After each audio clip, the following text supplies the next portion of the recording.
мои хорошие! Сегодня у нас долгожданное видео о саунах. Я очень давно вам обещала, что я вам сниму мое мнение о саунах, как лучше посещать сауну для тех, кто худеет, для тех, кто набирает мышечную массу, вообще для девушек. Есть ли польза в сауне для спортсменов, какие-то, может быть, особенности, какие-то разновидности сауны. В общем, сегодня будет очень такая глобальная, интересная, как мне кажется, тема, немножко необычная, может быть, для моего канала. Так что, если вы интересуетесь этим, если вы также любите сауну, как и я с недавнего времени, то продолжайте смотреть этот ролик.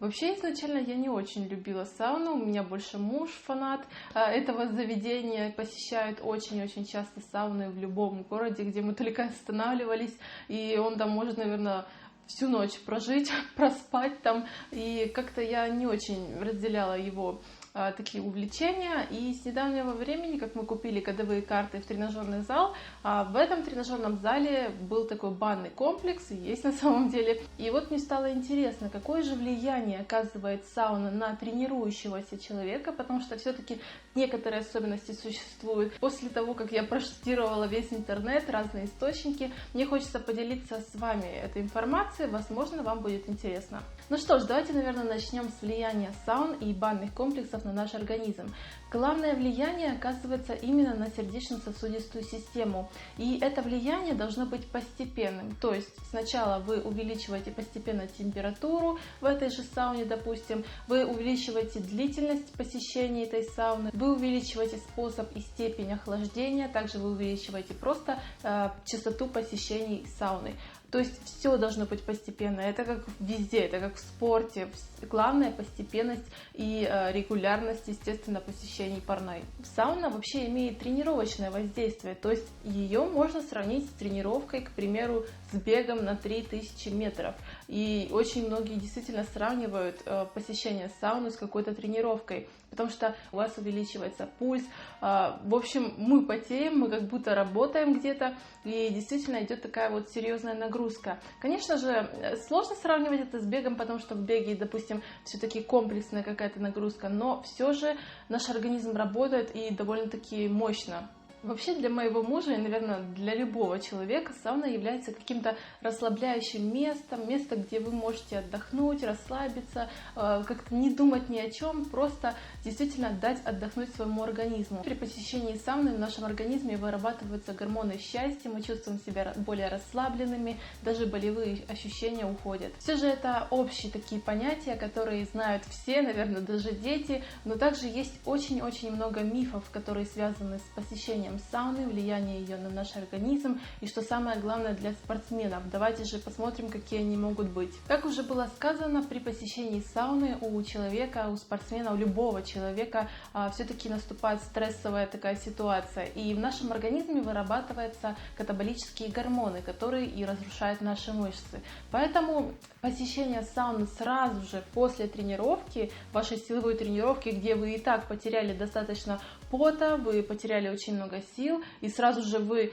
заходите в сауну и еще получаете дополнительный стресс, мне кажется, это очень небезопасно для вашего здоровья, ну и, конечно же, для ваших мышц. Сейчас я вам все доступно и понятно объясню. После тренировки, тяжелой тренировки, наш организм нуждается в белках и углеводах, да, чтобы восстановить наши мышцы, потому что они ослабли. Так вот, когда мы идем в сауну, там, естественно, высокая температура, а высокая температура очень неблаготворно влияет на синтез белка. Поэтому после тренировки очень важно следить за температурой вашего тела. Лучше всего для ваших мышц будет в этот период посещение контрастного душа, то есть немножко теплый, немножко холодный. Это очень будет полезно сказываться на ваших мышцах, на вашем организме. Вы взбодритесь, ваши мышцы придут сразу же в тонус. Если вы еще правильно поедите, после этого будет вообще зашибись. Обязательно посещайте контрастный душ после вашей тренировки, а уж потом в дни отдыха лучше всего посещайте сауну. Естественно, существуют какие-то противопоказания для посещения сауны.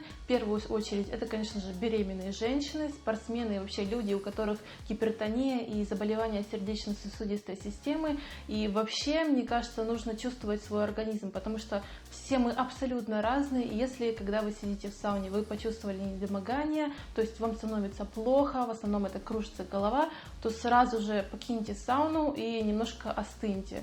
Нужно все-таки следить за своим организмом, потому что это не шутки, это работа с вашим сердцем, а здесь уже дело серьезное. Еще один распространеннейший миф в сауне для худеющих женщин в основном – это жиросжигание. Сауна незначительно ускоряет ваш метаболизм, в большей степени потеря веса как такового является за счет потери жидкости в вашем организме, но никак не жировой массы. То есть, когда мы потеем и когда мы выходим с сауны, у нас такое впечатление, что мы немножко похудели. Даже если вы встанете на весы, вы увидите минус килограмм, а то и 2, потому что с вашим потом во время сауны, если это довольно-таки длительный поход, может уйти от 1,5 до 2 килограмм.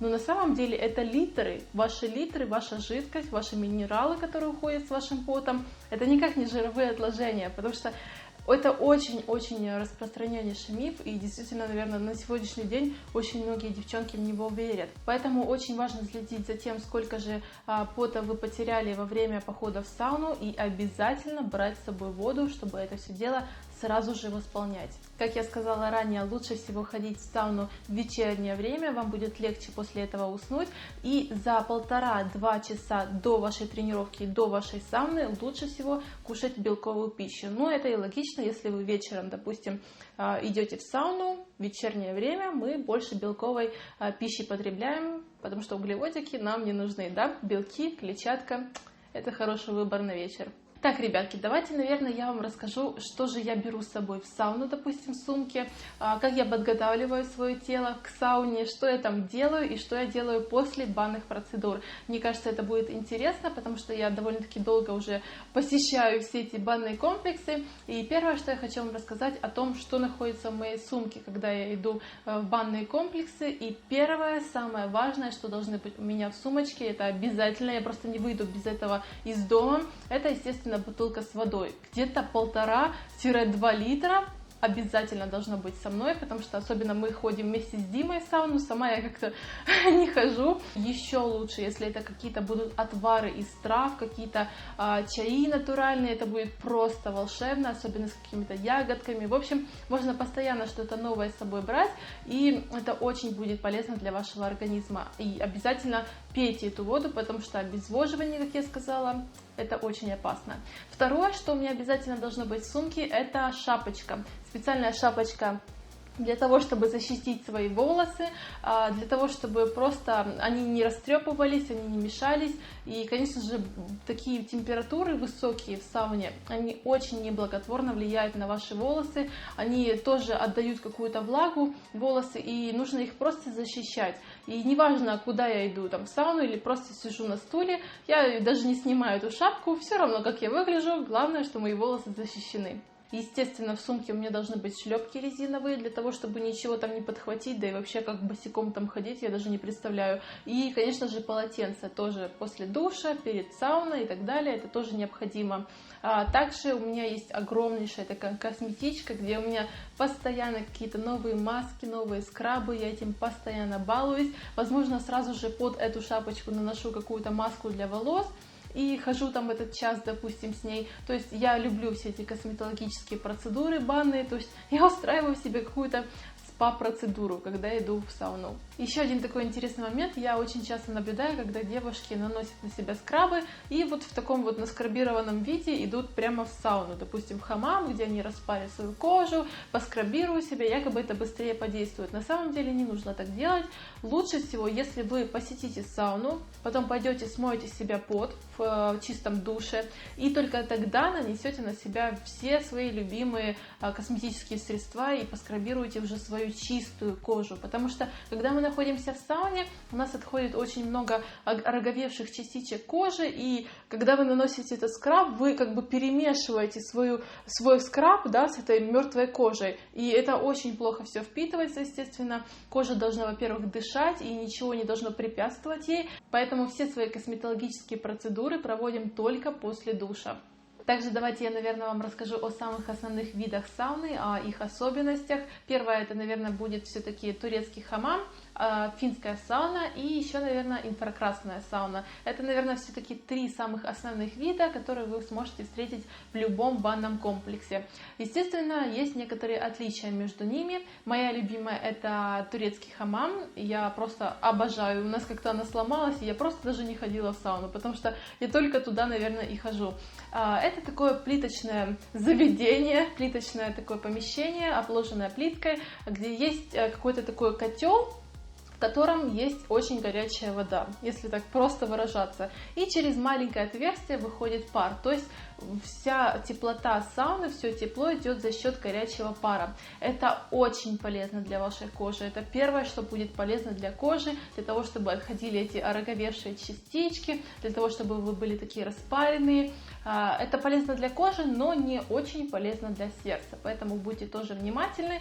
Я там могу просидеть, может быть, минут 5-10, для меня это много, и потом вот так вот перебежками немножко окунаюсь в бассейн, что будет очень полезно. То есть, опять же, контрасты такие, видите, вы посидели в теплоте, потом опять холод, это очень полезно. Следующая сауна — это финская сауна, это такое помещение, которое обложено какими-то рубленными досочками, где такие ступеньки, в общем, очень знакомое для всех место. В основном там в центре или где-то сбоку стоит какой-то котел, который обложен камушками, в основном он электрический, то есть все тепло идет от этих камней. Чтобы в финской сауне поднять температуру, многие подливают водичку на эти камни, также можно разбавлять в воде в этой, которую вы будете подливать туда, немножко капели какого-то эфирного масла или какие-то, опять же, отвары трав, чтобы это было полезнее вдыхать в свои легкие. То есть очень тоже хорошая сауна. Там я могу не очень долго просидеть, потому что все-таки для меня очень горячо там.